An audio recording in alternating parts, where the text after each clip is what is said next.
Merci de me retrouver connecté sur Koumou Info pour votre émission Regard Sûr. Regard Sûr, c'est votre émission qui jette un regard profond sur toutes les actualités de la capitale. Aujourd'hui, nous recevons Madame Camélia Leclerc-Doudoum. Madame Camélia, bonjour. Bonjour Lindsay. Est-ce que vous pouvez vous présenter à notre public, s'il vous plaît? Je m'appelle Camélia Doudoum Leclerc. Actuellement, sur le plan professionnel, je suis chef de département communication, économie numérique, chargée de la décennie de la femme et de la coordination de la communication gouvernementale. Je suis mariée et maman de 4 merveilleux enfants. D'accord.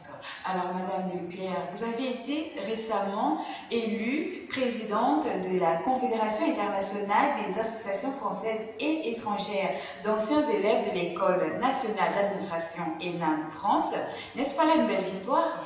Ah oui, c'est une belle victoire pour la valorisation du leadership féminin, dans la mesure où le collège électoral était composé de 98% d'hommes, et ayant pour thème de campagne la diversité, la mixité et la valorisation du leadership féminin. Avec un collège électoral autant masculin, je peux dire que c'est une belle victoire. Vous êtes passé avec 56% des voix devant un Libanais et un Marocain, c'est ça? Tout à fait. Vos impressions? D'abord de l'émotion, parce que vous savez, normalement, la Confédération est tournante. Chaque année, il y a un nouveau président et ça change de zone géographique. Nous sommes présents sur 4 continents, 137 pays avec 43 grosses associations, et 2 années de suite, c'est un exploit. L'Afrique va accueillir encore la Confédération mondiale des énarques. Donc c'est un sentiment aussi de satisfaction, parce que ça cadre avec mon thème de campagne, c'est celui de booster la valorisation du leadership féminin, d'inciter les femmes africaines, européennes, asiatiques, américaines à passer le concours de l'ENA, à être présentes et surtout à s'investir dans les associations. Parce qu'une chose est d'être diplômée et une autre est d'être active sur le plan associatif. D'accord. Alors, Madame, est-ce que vous pouvez nous donner quels sont les rôles, les missions du président de la Confédération?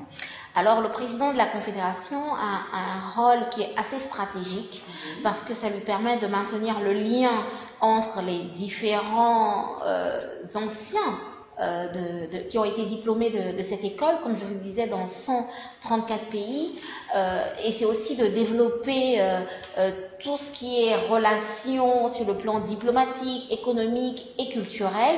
Donc c'est quand même une grosse machine, et nous sommes heureux que ce soit le Gabon qui puisse, en 22 ans, d'ailleurs il faut le signaler, depuis 22 ans, c'est la première fois qu'une femme est à la tête de la Confédération, mais en plus c'est la première fois que le Gabon gagne cette élection.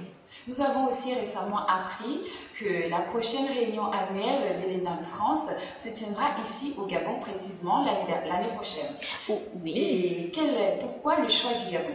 Parce que je suis à la tête de la Confédération, c'est ça l'avantage. Lorsqu'on est président de la Confédération, son pays abrite la réunion annuelle de la Confédération mondiale des énarques. Donc ce sera du 28 mai au 1er juin.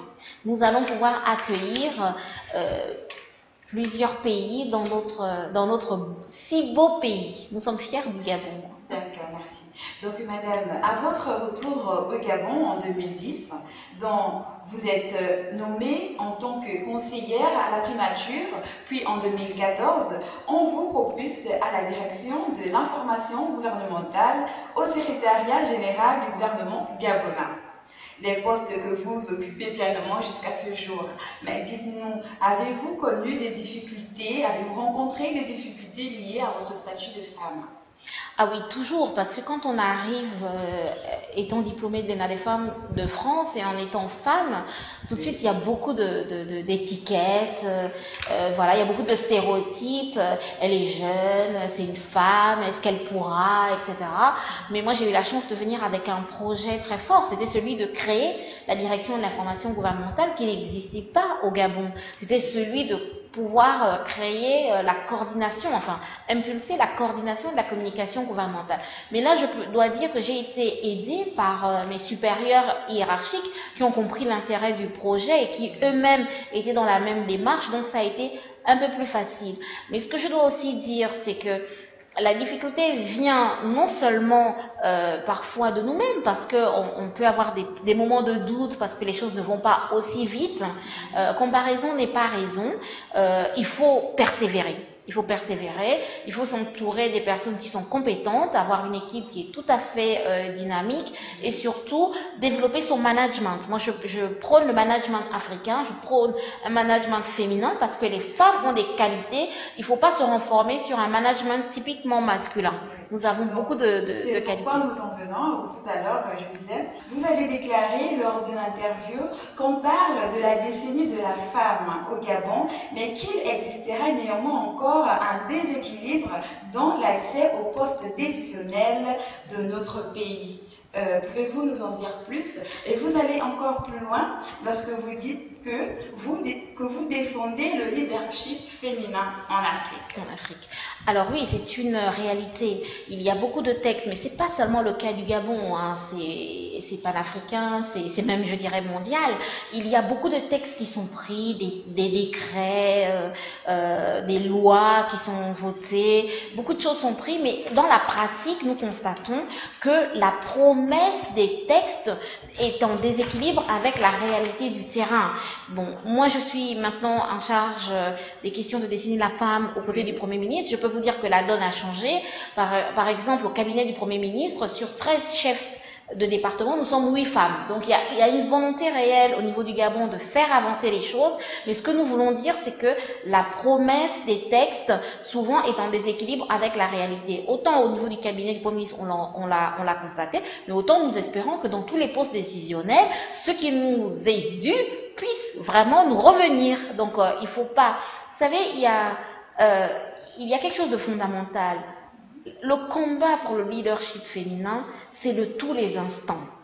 Il ne faut pas se dire parce que bon, on a nommé plein de femmes, c'est fini. Il y a des questions qui sont fondamentales dans le domaine de l'éducation, dans le domaine de la santé, dans le domaine de l'entrepreneuriat féminin qu'il faut poursuivre au quotidien. Il faut vraiment prendre ça comme un sacerdoce, comme une mission. C'est pour ça que j'encourage toutes ces femmes qui font des choses qui sont magnifiques sur le plan de la société civile, qui sont dans des postes décisionnels et qui tirent les autres. Vous savez, la question du droit de la femme, qu'on disait Yangari Maathai, nous n'avons le droit ni de fatiguer, ni de nous arrêter, il faut poursuivre. Voilà. C'est votre combat.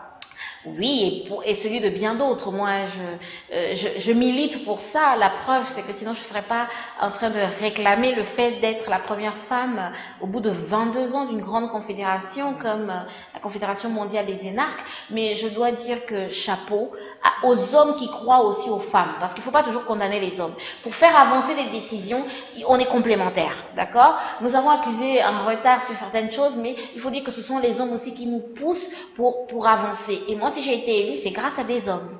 C'est grâce à des hommes. Et aussi, j'exhorte les femmes qui parfois sont les ennemis de la femme à soutenir leurs sœurs lorsque leurs sœurs sont devant. Et pas avoir des commentaires un peu faciles en disant « Oui, mais qu'est-ce qu'elle veut encore montrer? Mais qu'est-ce qu'elle veut faire? Elle est trop ambitieuse. » Mais non, l'ambition n'est pas une tare. Quand c'est pour faire avancer des choses, c'est pas une tare.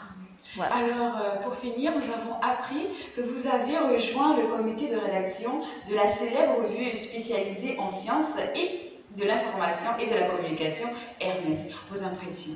Là encore, j'avoue que, comme disait, il y a quelqu'un qui disait dernièrement que là, toi, tu es la championne des premières.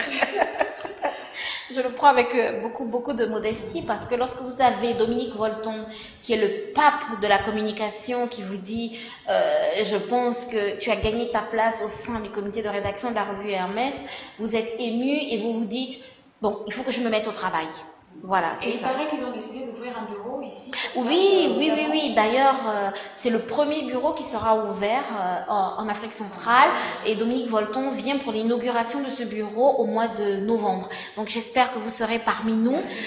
Voilà, et vous avez la primeur de l'info parce que je lisais son mail il y a juste quelques heures. Nous allons ouvrir ce bureau-là qui va toucher à la fois les professionnels du monde de la communication, mais aussi les universitaires. Parce qu'il faut faire des productions, une revue, il faut écrire, il faut partager sur des domaines qui sont différents, mais qui sont tellement enrichissants. Voilà. Alors, Madame Camélia, un mot de fin? Le mot de fin, c'est de croire chacun en ses rêves. C'est vraiment de croire chacun à ses rêves, c'est de croire à la puissance des réseaux et c'est d'accompagner tout le monde. Donc, je voudrais vraiment encourager Como Info, pour ce qu'ils font, c'est une jeune web TV et je constate que l'équipe est composée de jeunes. Vraiment, vous avez tous mes encouragements et n'hésitez pas si je peux apporter le moindre conseil. Voilà. Mais sachez que maintenant pour mes événements, vous serez toujours invités parce que j'apprécie la jeunesse de l'équipe et le professionnalisme. Parce que dire seulement qu'on est jeune et qu'on a droit à tout, ça ne suffit pas. Il faut être des professionnels. Donc l'INSEE, c'est bien d'avoir une jeune femme présentatrice. Il faut encourager tout ce qui est fait. Et d'ailleurs, la valorisation du leadership féminin. Merci, madame. Voilà. Alors, merci de nous avoir suivis. C'était Regard sur Como Info. Restez connectés. À très bientôt.